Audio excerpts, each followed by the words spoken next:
네, 안녕하세요. 모카 김한영입니다. 대한민국에서 가장 많이 팔리는 차 뭡니까? 그랜저? 아니죠. 이제 대한민국 1등 차는 기아 소렌토입니다. 2등은 현대 산타페, 3등은 기아 카니발. 잠깐, 이렇게 세대면은 이거 공통점이 뭡니까? 일단 SUV여야 되죠. 그리고 엄청 커야 되는 겁니다. 지금 이 영상 보시는 분들 중에도 이 차 사겠다는 분들 상당히 많으실 텐데 이분들 잠깐 기다리셔야 됩니다. 왜냐하면 신형 팰리세이드가 막강한 경쟁력을 가지고 나오기 때문이죠. 사실 생각해보면 그렇죠. 카니발 좀 불편하지만 9인승이라서 버스 전용 차선을 들어갈 수 있다. 이게 가장 큰 장점이었는데 이제 팰리세이드가 9인승으로 나와서 버스 전용 차선도 갈 수 있다고 합니다. 지난번에 저희가 이렇게 생겼다고 말씀드렸는데 죄송합니다.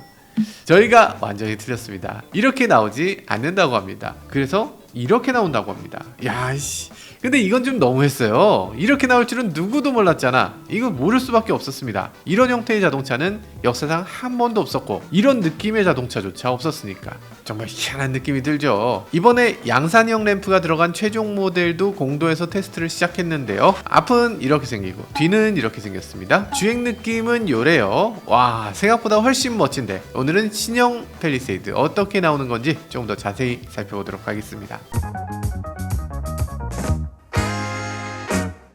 네, 기존의 디자인이 완전히 달라진다 이렇게 얘기했는데요. 그런데 지금 최종 양산이 된 걸 보니까 기존하고 비슷한 느낌이 그래도 많이 있네 라고 생각이 됩니다. 지금 양산형 사이즈를 봐도 어마어마하게 큰 거 맞죠? 근데 지금 DRL이 기존 팰리세이드의 느낌을 조금 이어받았습니다. 기존 팰리세이드는 요랬거든요. 지금 신형 팰리세이드 DRL은 와 이거 어마어마한 크기잖아. 자동차 업계에서 지금까지 나와 있는 모든 DRL 중에 가장 넓습니다. 엄청나게 두껍죠. 게다가 위아래로 길게 이어졌다. 이건 기존과 지금이 비슷한데 근데 이 DRL이 이렇게 중간중간 끊어진 것 같은 느낌을 주는 거. 그래서 중간중간 끊어져서 하나하나가 블럭으로 보여지니까 이게 굉장히 강인한 느낌을 줍니다. 예를 들면 바닥거북 등껍질을 보면 이렇게 블럭들이 가득 있잖아요. 그럴 때 그게 단단한 느낌으로 느껴지잖아. 그런 것처럼 거대한 네모 반듯한 게 패턴으로 있으니까 굉장히 단단해 보이기도 하고 아래쪽으로 갈수록 두꺼워지면서 조금 더 안정감을 줄 수 있는 그런 느낌이기도 합니다. 지금 판매되고 있는 팰리세이드 느낌하고 이 세로형 DRL이라는 게 비슷한 이미지를 주고 있고 이어받았다라는 것을 그대로 표현해주고 있는 것 같습니다. 팰리세이드는 워낙 인기 차종이었으니까 요 정도 이어받는 거 큰 의미가 있어 보이네요. 그리고 이 DRL을 보시면요, 방향지시등으로 사용되는데 깜빡이가 이렇게까지 켜지면 이거 상당한 위협감이 느껴질 것 같거든요.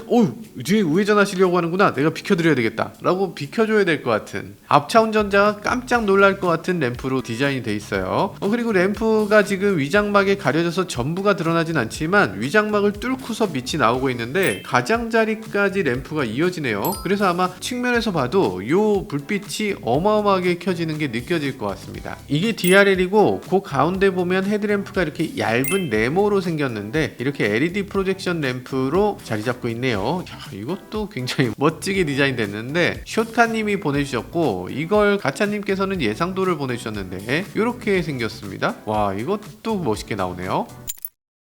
측면으로 한번 넘어가 보죠. 측면도 상당히 다릅니다. 사이드미러가 기존 위장막 차량은 이렇게 생겼었는데 이런 식으로 그냥 나오나 큰 변화 없겠네 라는 생각이었지만 엄청난 변화가 있습니다. 지금 기존 위장막 차량하고 전혀 다르죠. 깜빡이도 이런 식으로 켜지나 봐요. 크기도 상당히 크고 굉장히 독특한 이미지를 갖고 있어서 여태껏 현대차에서 나온 어떤 사이드미러하고도 비슷하지도 않고, 그리고 이 차의 각진 느낌을 그대로 이어받은 사이드미러, 잘 어울리는 사이드미러 디자인이라는 생각이 드네요.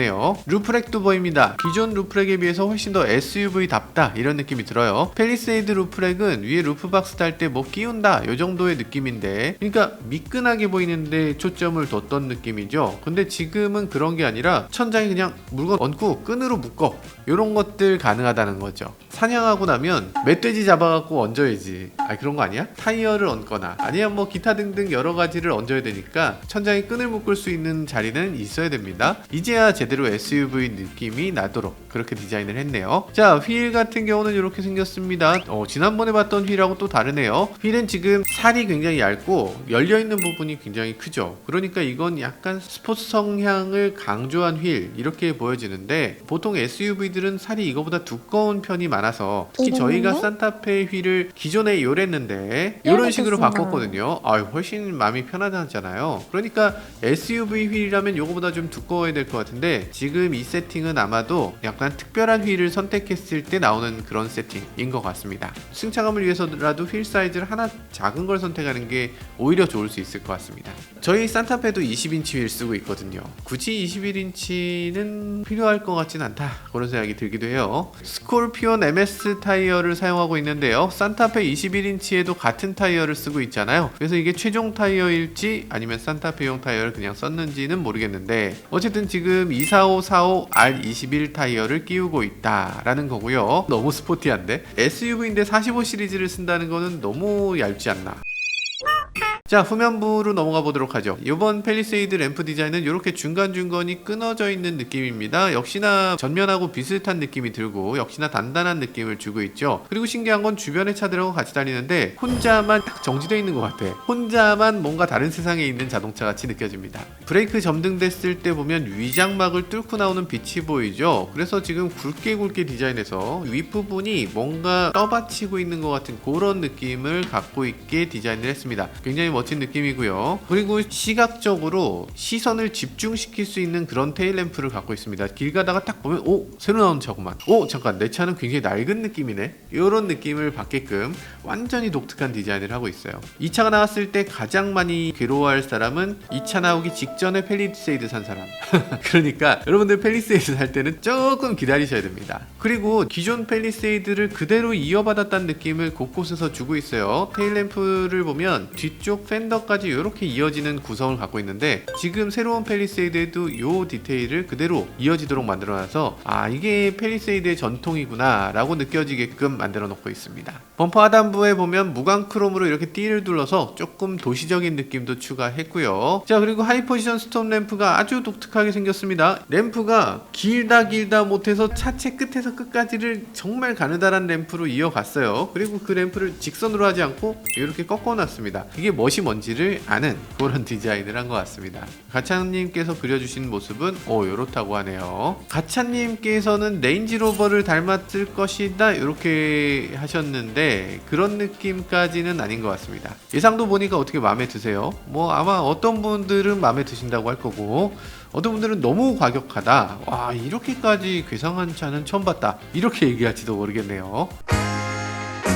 네, 팰리세이드 9인승에 대한 소문이 계속 나오고 있습니다. 운전석, 조수석 사이에 센터 콘솔이 있잖아요. 근데 그 센터 콘솔의 디자인이 두 가지가 있는 거예요. 근데 이 중에 하나가 일반 모델하고 묘하게 다르게 생겼다, 이런 얘기를 하는 겁니다. 요 끝부분이 이건 어쩐지 헤드레스트 같이 생겼는데, 이런 얘기를 하는 겁니다. 그래서 요 센터에 있는 팔걸이 부분을 들어 올리면 그럼 요게 의자가 될 수 있다는 거죠. 그런가? 그래서 지금 앞좌석이 이렇게 세 좌석이 되고 나면 그럼 요건 뭘 뜻하는 거냐? 333에서 9인승 팰리세이드가 나온다, 요런 얘기가 나온 거죠. 뉴욕 맘모스님이 예상도로 그려주시기도 하셨고, 여기저기서 지금 333 형태의 9인승 SUV 요런 것들을 기대하고 있는 것 같습니다. 아니, 차가 어떻게 333일 수가 있어? 라고 생각하시겠지만 기존에도 333이 꽤 있었습니다. 미국에도 쉐보레 서버번 같은 경우에 333이고요. GMC 유콘 XL도 333입니다. 포드 엑스페디션도 역시나 중앙좌석을 옵션으로 넣을 수 있도록 하고 있어요. 이런 식으로 생겼죠. 예전에 우리나라도 그랜드 카니발 같은 경우에 앞좌석에 3인승 이런 식으로 시트 구성을 하기도 했고요. 9명이 타고 가도 둘, 셋, 둘, 둘 이렇게 앉으면 그럼 메인 뒷좌석 사열에 앉은 사람은 되게 불편하거든요. 그리고 맨 앞에 있는 사람과 맨 뒤에 있는 사람은 서로 대화를 할 수가 없어요. 맨 뒤에 있는 사람은 짐짝처럼 가는 거지. 그러니까 사열까지 있는 차들의 사열은 정말 불편한데, 근데 지금 이런 식으로 333으로 되면 어쨌든 3열에 앉은 사람까지 그래도 여기 하나의 그룹에 속해 있는 느낌, 그래서 조금 더 낫긴 합니다. 그러면 그 좋은 게 왜 없어졌냐? 1열 가운데 있는 좌석에 안전을 확보할 방법이 없었어요. 1열 가운데 좌석은 간이 의자인데다가 3점식 안전벨트를 넣지 못해서 2점식 안전벨트, 게다가 앞에 에어백이 없었어요. 그러다 보니까 여기 앉으면 무조건 죽는다, 안전을 위해서 이거 없어야 된다 라고 해서 그래서 없어지게 된 겁니다. 아니 그러면 미국에서는 어떻게 되나? 미국에서는 1열의 3인승인 차들을 보면 다 풀사이즈 SUV입니다. 그래서 전폭이 2m가 넘어요. 잠깐, 그러면 팰리세이드는 지금 기존까지는 풀사이즈 SUV가 아니거든요. 우리나라에선 제일 큰 SUV라고 하지만 미국에는 이게 미드사이즈 SUV, 그러니까 중형 SUV라고 부릅니다. 지금 전폭이 1975거든요. 1열 가운데다 시트를 넣어도 충분히 공간이 확보되는지, 그리고 안전도 확보되는지, 이런 것들에 대해서도 조금 걱정되긴 하네요. 그래서 가운데 좌석을 확보할 수 있을 것인가, 정말로 이게 9인승으로 나오는 것인가, 요거에 대해서 저희는 아직 확실히는 모르겠습니다. 근데 9인승이 나왔으면 좋겠다는 마음은 저희도 있어요.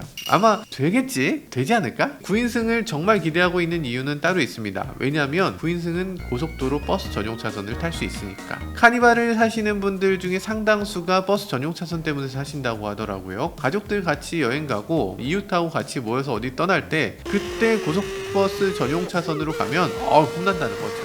근데 그게 사실 너무 꼼수 같기도 하고, 지금 도로교통법을 보면요, 고속도로 버스 전용 차선을 달릴 수 있는 차들의 기준이 나와 있습니다. 9인승 이상 승용차 및 승합차가 통행할 수 있다고 돼 있고요. 여기 반드시 6명 이상이 탑승해야만 통행할 수 있다고 돼 있습니다. 팰리세이드 9인승 모델이 나온다면 여기 6명 이상이 탔을 때 고속도로 버스 전용 차선을 달릴 수 있게 된다라는 얘기죠. 안 타면 어떻게 잡냐?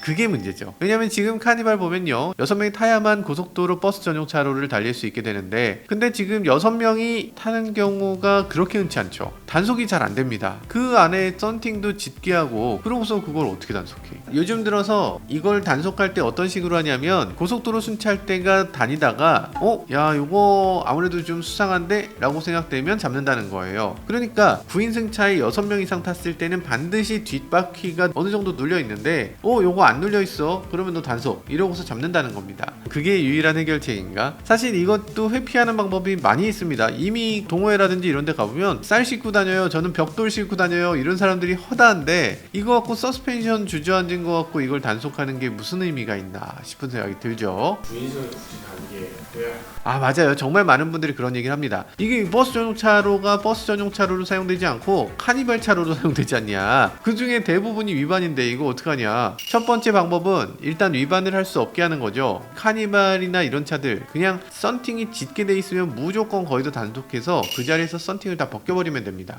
너무 과격해? 썬팅이 짙어서 안이 안 보이면 버스 전용 차로를 들어갈 수 없게 해야죠. 만약에 버스 전용 차로 들어가겠다 라고 하면 밖에서 보일 수 있도록 70% 이상으로 하든가. 두 번째, 버스 전용 차로에 대해서 문제점이 있습니다. 뭐냐면 버스의 사용이 점점 줄어든다는 거예요. 예전 같으면 어느 정도 그래도 비율이 맞았는데, 이제 버스 전용 차로는 차가 한 대도 없는 경우가 많습니다. 그래서 일부 버스 전용 차로는 버스 전용 차로를 오히려 폐지해버리는 경우가 있어요. 이게 버스가 사용되지 않으면 일반 차로가 더 막히게 됩니다. 거기서 카니발을 버스 전용 차로에 들어가지 못하게 한다, 그럼 일반 차로는 더 막히게 되는 거예요. 오히려 차로에 있는 카니발을 버스 전용 차로로 뺐을 때 도로 소통이 더 빨라진다는 조사 결과가 있더라고요. 애초에 그런 버스 전용 차로를 없애고 모든 차로를 다 가게 되면 그럼 도로가 오히려 덜 막히겠네?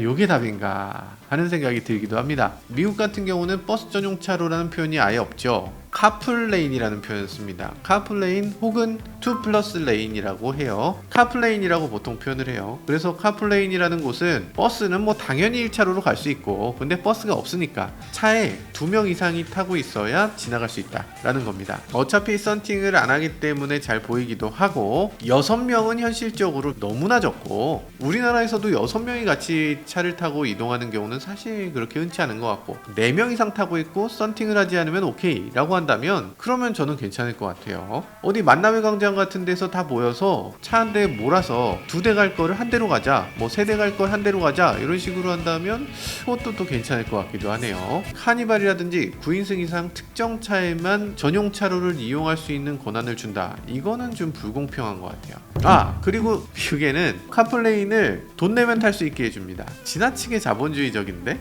박탈감. 상대적 박탈감 느껴지나? 그런 건 도입하지 않았으면 좋겠네요.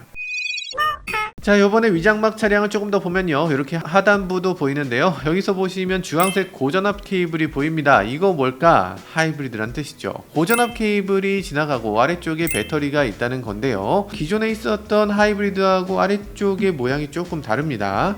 이게 신형 하이브리드인가? 2.5L 하이브리드가 드디어 나왔나? 라는 기대가 되기도 하는데요. 자, 하이브리드 어떤 모습이 될지 굉장히 궁금하지만 대용량이라는 것 자체가 일단 반갑고요. 그리고 친환경차로 등록될 수도 있고 친환경 세제 혜택을 받을 수 있다는 점에서 2.5L로 전환한다는 거, 이것도 아주 반갑게 느껴지기도 하네요. 1.6L 하이브리드 지금 굉장히 좋은 파워트레인이긴 하지만 엔진이 작동될 때 사운드가 썩 유쾌하지 않거든요. 2.5L가 되면서 힘도 넘치고 더 정숙한 느낌, 주행 감각도 더 우수하게 이렇게 만들어주면 좋겠다는 생각도 듭니다. 전기차로 단숨에 넘어갈 수 있으면 좋겠지만 그렇게 하기 조금 어려운 상황에서 징검다리 같은 역할을 해줄 수 있는 역할로 2.5L 하이브리드 그리고 새로운 팰리세이드 나와주기를 기대해 봅니다.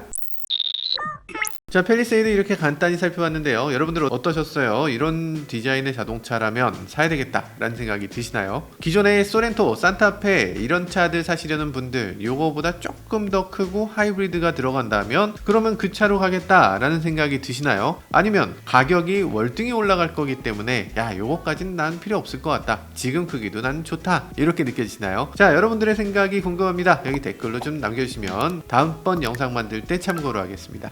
이 차 나오려면 한참 걸리지 않겠냐고요? 아닙니다. 팰리세이드가 나오는 건 올해 연말이에요. 연말에 공개되고요, 내년부터 판매된다고 하는데 아마도 요번에 부산모터쇼에서 뭔가 힌트가 될 만한 자동차를 공개하지 않을까, 콘셉트카든 쇼카든 이런 형태를 보여주지 않을까 라는 생각이 들기도 하는데 그런 것들도 기대해보면 좋을 것 같네요. 네, 지금까지 저는 모카 김한용이었습니다. 감사합니다.